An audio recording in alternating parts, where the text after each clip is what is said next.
তো ও বাটি টাটি নিয়ে রেডি।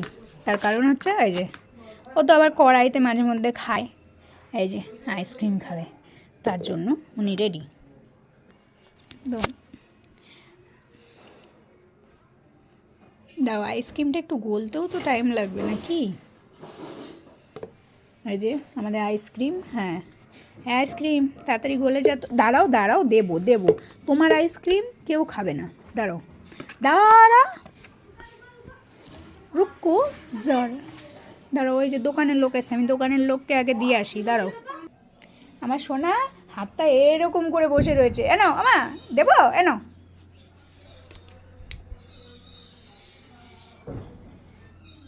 একটু আইসক্রিম খাবো, আজকে আইসক্রিম না দিলে আমি আর কারোর সাথে কথাই বলবো না। হ্যাঁ, আমরা আইসক্রিমটা খাবো। দাঁড়াও দাঁড়াও দাঁড়াও দাঁড়া, আমি জানি এটা তোর আইসক্রিম, আমি খাচ্ছি না বাবাই।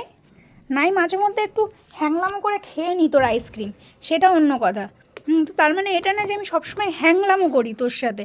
দাঁড়া, দেখ এতক্ষণ বাইরে রেখেছি বলে ভালো করে গলে গেছে, দেখেছিস একটু ভালো গলে গেছে। দাঁড়া, দেবো না কিন্তু, তাহলে আমি কিন্তু দেবো না। হ্যাঁ, তুমি ওরকম করে খাবা আমি জানি। তোমাকে এরকম করে পাতিয়ে না দিলে তুমি একেবারে পুরোটা খেয়ে নেবা, খেয়ে দে তারপর বলবা বড়দিদি দেয়নি, তুমি বড়দিদিকে কেস খাইয়ে দেবা।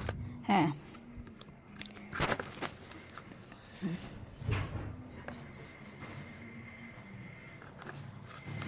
আর একটু দেবো। ওরে বাবা, আমার নল পড়ে যাচ্ছে, নল পড়েছে ওখানে। একটু একটু ঠান্ডা পড়ে গেছে কিন্তু, এখন বেশি বেশি খেতে নেই। হ্যাঁ, এই যে নাও, ঠিক আছে। আর 1 চামচ শুধু আমি নিচ্ছি, এই যে এটা আমার, এ দেখো এটা আমার।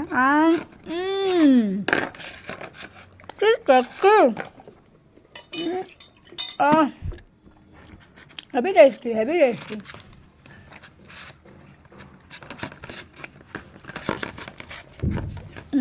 তাই তো বাবু আইসক্রিমটা খেয়ে নিক, নাহলে পরে আবার বলবে বড়দিদি দেয়নি।